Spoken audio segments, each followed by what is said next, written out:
પ્રભુની શાંતિ બધાને. આજનો શાસ્ત્ર પાઠ છે લુક અધ્યાય 10 કડી 13 થી 16. અરે રે કોરાઝીન, અરે રે બેથસેડા, તમારે ત્યાં જે ચમત્કાર થયા તે જો તૂર અને સિદોનમાં થયા હોત તો તે શહેરોએ ક્યારનો સોગ્યા કપડાં પહેરીને અને રાખ ચોરીને જીવન પલટો કર્યો હોત. પણ કયામતના દિવસે તૂર અને સિદોનની દશા તમારા કરતા બહેતર હશે. અને કફરનહૂમ, તને શું આસમાનમાં ચડાવવામાં આવશે? તું તો પાતાળમાં પટકાશે. જે કોઈ તમારી વાત કાને ધરે છે તે મારી વાત કાને ધરે છે, અને જે કોઈ તમારો અસ્વીકાર કરે છે તે મારો અસ્વીકાર કરે છે, અને જે મારો અસ્વીકાર કરે છે તે મને મોકલનારનો અસ્વીકાર કરે છે. આ પ્રભુની વાણી છે, તે આપણો આધાર છે. Praise God everyone. આજના શાસ્ત્રપાઠથી જે મને સમજાય છે હું તમારે કદાચ કરું છું.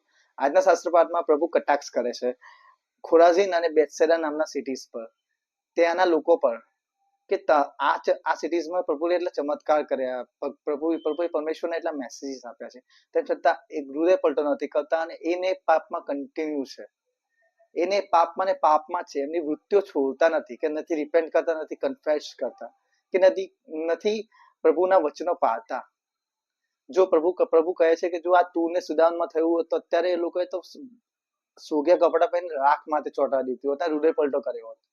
કફરનહૂમ વિશે પણ પ્રભુ કહે છે કે કફરનહૂમ તને તો પાતાળમાં પટકાવવામાં આવશે, કે સૌથી વધુ ચમત્કારો પ્રભુએ કફરનહૂમમાં કર્યા હતા. તો પણ ત્યાંના લોકોમાં થોડો પણ ચેન્જ નથી.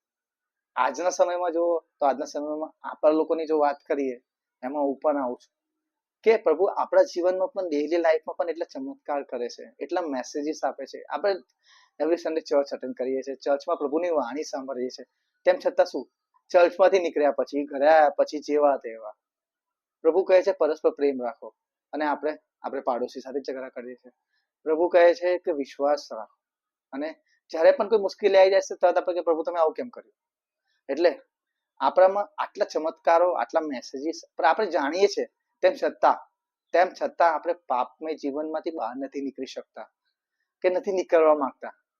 આપણી પાપમય વૃત્તિ નથી છોડાતી. પ્રભુ કહે છે કે આટલા ચમત્કારો કર્યા પછી પણ તું હૃદય પલટો નથી કરતો. તો આજે જ્યારે આ પાઠ આપણે વાંચીએ છીએ, આ કટાક્ષ પ્રભુ ખોરાઝીન અને બેથસેદાના સિટીઝના લોકો માટે કરતા હતા, એ આપણા માટે પણ લાગુ પડે છે. આટલા ચમત્કાર પછી, આટલા મેસેજીસ પછી જો આપણે સમજ્યા નથી, તો હવે ટાઈમ છે આપણે સમજવાનો કે પ્રભુ શું કહેવા માંગે છે. હૃદય પલટો કરો, રિપેન્ટ. આજે જ સમય છે, હજુ વાર નથી થઈ. રિપેન્ટ, કન્ફેસ, એન્ડ પ્રભુ પાસે પાછા જઈએ.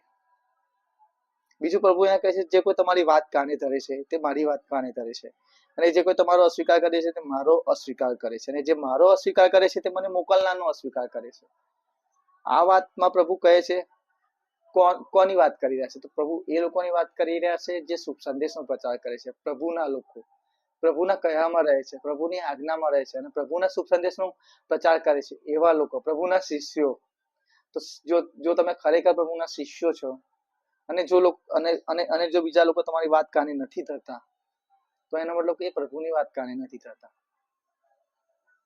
અને આપણા માટે પણ એ વસ્તુ છે કે આપણી જોડે આવીને કોઈ પ્રભુનો માણસ પ્રભુની વાણી કહી રહ્યો છે, કંઈક વાત આપણને સમજાવી રહ્યો છે, વચન શેર કરી રહ્યો છે, જો આપણે નથી સાંભળતા તો એ આપણે પ્રભુને નથી સાંભળતા.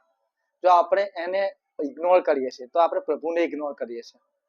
તો આપણે એમ ના કરીએ, અને પ્રભુ કહે છે એ સાંભળીએ અને જીવનમાં ઉતારીએ. આ ટૂંકી પ્રાર્થના દ્વારા હું પૂર્ણાહુતિ કરીશ. પિતા અને પુત્ર અને પવિત્ર આત્માને નામે આમેન. પ્રભુ આજનું વચન જેમ કહે છે ખોરાઝીન ને બેથસેદા, પ્રભુ તમે કહ્યું કે એ લોકોએ હૃદય પલટો નથી કર્યો. એટલા ચમત્કારો છતાં, તમારા એટલા મેસેજીસ છતાં અમે હૃદય પલટો નથી કર્યો. પ્રભુ પણ અમે એ ભૂલ ના કરીએ, અમે હૃદય પલટો કરીએ, કન્ફેસ કરીએ, અને પ્રભુ તમારી પાસે પાછા આવીએ એવી અમને શક્તિ આપજો. અને પ્રભુ જે તમારા લોકો જે વચન કહે છે, જે પ્રભુ જે મેસેજીસ તમારા લોકો તમારા મેસેજ જે એ લોકો થ્રુ આપે છે, એ મેસેજ સાંભળીએ પ્રભુ, એમ ઇગ્નોર ના કરીએ પ્રભુ. એવી શક્તિ અમને આપજો. ટૂંકને નંબર પ્રાર્થના પ્રભુ ઈસુ ખ્રિસ્તના નામમાં કરીએ છીએ. આમેન. પવિત્ર આત્માના નામે આમેન. પ્રભુની શાંતિ બધાને.